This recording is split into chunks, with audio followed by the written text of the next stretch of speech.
परभणी शहर महानगरपालिकेची निवडणूक सुरू आहे. एकीकडे युत्या आघाड्या, त्याचबरोबर इकडचे उमेदवार तिकडं, ह्या सर्व राजकारणामध्ये शहरातील समस्यांकडे या राजकीय नेत्यांनी असतील, प्रशासकीय यंत्रणेने दुर्लक्ष केलेलं आहे. मी सध्या परभणीच्या एकनाथ नगर मध्ये आहे आणि आपण जर बघितलं तर इथल्या या सर्व रहिवाशांनी मतदानावर बहिष्कार टाकलेला आहे. त्याचं कारणही तसंच आहे की 1986ला लेआउट पडलेल्या या एकनाथ नगर वासियांनी या ठिकाणी कुठल्याही मूलभूत सुविधा मिळत नाहीत आणि आपण जर बघितलं तर हे अशा प्रकारचे शोष खड्डे या त्यांच्या घराच्या प्रत्येक घराच्या बाहेर त्यांनी केलेले आहेत. कारण नाल्या नाहीत, रस्ते नाहीत, त्याचबरोबर इतर सुविधा सुद्धा त्यांना मिळत नाहीत. आणि महत्वाचं म्हणजे याच परिसरामध्ये महाराष्ट्रातले सुप्रसिद्ध कवी इंद्रजित भालेराव यांचं सुद्धा घर आहे आणि त्यांच्या घरासमोर सुद्धा अशाच प्रकारचा शोष खड्डा आहे. त्यामुळे या सर्व नागरिकांनी वारंवार तक्रारी केलेल्या आहेत, अनेक वेळा नेत्यांच्या भेटी घेतल्यात, मात्र प्रश्न सुटत नसल्यामुळे शेवटी मतदानावर बहिष्काराचा निर्णय त्यांनी घेतलेला आहे. आपण या सर्व नागरिकांचं म्हणणं जाणून घेऊया. काय म्हणणं आहे तुमचं, नेमकं कशामुळे मतदानावर बहिष्कार टाकला? मतदान ही खरं तर अमूल्य आपली अशी संविधानाने दिलेली भेट आहे. परंतु दुर्दैवानं आमचा वार्ड क्रमांक 1 असून रस्त्याच्या दुतर्फाचं झाडं लावण्याची इच्छा असताना सुद्धा आम्हाला दुतर्फा शोष खड्डे करायला होतात. हे आमचं दुर्दैव आहे. तर मूलभूत सुविधा या गल्लीमध्ये सर्व सुजाण नागरिक आहेत, सर्वांनी 100% कर भरणा केलेला आहे.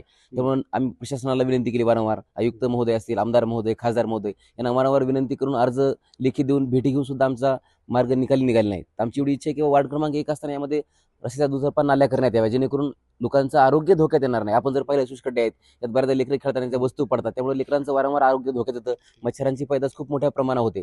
त्यामुळे मनपाला विनंती आहे किंवा नागरिकांना की सर्वांनी आमच्या सोबत उभं राहावं आणि लवकरात लवकर आमची ही जी नालीची गटाराची समस्या आहे ती दूर करावी.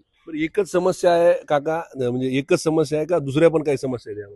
नाही, एकच समस्या आहे नाल्याच्या रस्त्याची. कितीदा तक्रारी केल्या तुम्ही? कितीदा तुम्ही गेले होते सगळीकडे? वारंवार गेलतो जाणं. बरं. हो, आपल्यासोबत महिला सुद्धा आहेत, भालेराव सरांच्या पत्नी आहेत, धर्मपत्नी. वहिनी, काय अडचणी येतात तुम्हाला जेव्हा ह्या सगळ्या गोष्टी इथं मूलभूत सुविधांची वाढ आहे? आम्हाला नेहमीच अडचणी आहेत. पावसाळ्यामध्ये पाऊस म्हणजे पूर्ण घरात पाणी येतं उलट, आणि रोड आणि नाल्या दोन्ही समस्या जास्त जाणवतात. पावसाळ्यामध्ये तर कुठेच जाता येत नाही. आता पाण्याचं आउटलेटच नाही, मग नेमकं कसं हे सगळं तुम्ही हे केलं? आता त्यांना ते करावं आता सध्या तरी आमचे ज्याचे त्याचे शोष खड्डे आहेत. आमचा शोष खड्डा कितीतरी वर्षापासून बाहेर ओव्हरफ्लो झालाय मध्येच, घरामध्येच. तर त्याच्यामुळं त्या महानगरपालिकेने याच्याकडे लक्ष द्यावं. त्याच्यामुळे आता एकच निर्णय घेतला आम्ही की आता मतदानावर बहिष्कार. आणि वारंवार ह्या गोष्टी सगळ्यांना सांगून झाल्यात, आमदार खासदार सगळ्यांना सांगून झाल्यात. कोणीच लक्ष देत नाही, कोणीच नाही. आमचं घर 30 वर्षापासून कॉलनीमध्ये आहे. 97ला आम्ही राहायला आलेलो तिथे. त्यामुळं आम्हाला तरी वाटतं की गांभीर्यानं लक्ष द्यावं दोन्ही गोष्टीकडे, रस्ता आणि नाल्या. काय अडचणी येतात तुम्हाला रस्त्याने येताना असतील, पावसाळ्यामध्ये असेल किंवा इतर? समोरचा रस्ता सुद्धा बघितला तर मोठे खड्डे आहेत त्याच्यावर, आणि हे मधले रस्ते सुद्धा नाहीये तिथं. काही नाही, पाणी म्हणजे रस्ते पाऊस असलं की चालताच येत नाही, गाडी आणता येत नाही. असं मग तिकडे लावावं लागते गाडी. आणि पाणी जर नाले आणि रस्ता झाला तर मग आम्ही आमच्या घरात गाडी लावू शकतो ना. एवढंच आहे, म्हणजे नाली नाहीये एवढंच जास्त. घरात पाणी येतं, रोड पण आहे. मावशी, काय अडचणी येतात तुम्हाला? आता तुम्ही वयस्कर आहात, तुम्हाला जाणं येणं करावं लागतं. 25 वर्ष झाली आम्ही व्यवस्थित राहतो, आणि घाण पाणी पावसाळ्यात पूर्ण आमच्या घरात येईल. पाऊस उघडून गेला की पूर्ण पाणी काढणार. रस्त्यानं चालता येत सुद्धा नाही, म्हणजे रस्ते नाहीत आणि नाल्या नाहीत. ह्या 2 समस्या सुटल्या की आमचं बाकी काही मागणं नाही. किती वेळा तक्रारी केल्या या संदर्भात? किती वेळा केल्या, 5-6 वर्ष का 10 वर्ष झाली तक्रारी करून, तरी सुद्धा करत नाही. त्याच्यामुळे आम्ही आता बहिष्कार टाकण्याचा सगळ्यांनी मिळून निर्णय घेतला. एकूणच बघितलं तर महिला असतील, पुरुष असतील, हे सगळे वृद्ध मंडळी आहे ज्यांना रोज इथं मंदिर आहे, जाणं येणं करावं लागते. मात्र रस्त्याचा प्रश्न आहे, नाल्यांचा प्रश्न आहे. आपल्यासोबत बाबा पण आहेत.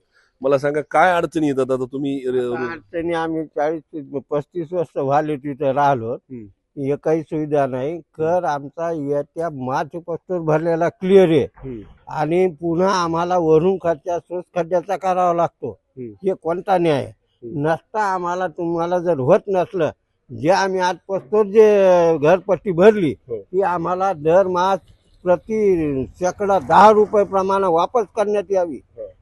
आमचा काही हे नाही. मग तुम्हाला होतच नाही तर आमची आजपासूनची आणि इथून पुढे घरपट्टी घेऊन ये. काय करायची? घरपट्टी भरायलो, सगळं कर भरायलो, तर तुमच्या सुविधा का? काहीच नाही सुविधा.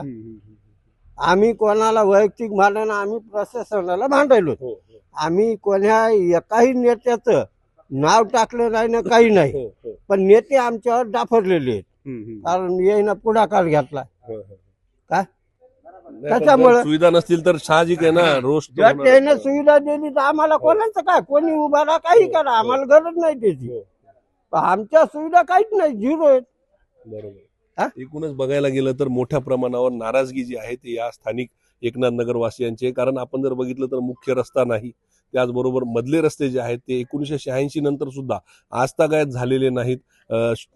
इथले आउटलेट जे आहे ते शोष खड्डे करून या नागरिकांनी इथं आउटलेट काढलेले. त्यामुळं या 8 महिन्यांमध्ये जरी थोडासा दिलासा मिळत असला तरी पावसाळ्यामध्ये प्रचंड हाल जे आहेत ते या नागरिकांचे होत आहेत. आणि त्यामुळेच कुठेतरी या सर्व नागरिकांनी मतदानावर बहिष्काराचा निर्णय घेतलेला आहे. आता बघू प्रशासन यावर काय निर्णय घेते. पंकज क्षीरसागर, एबीपी माझा, परभणी. एबीपी माझा, उघडा डोळे बघा नीट.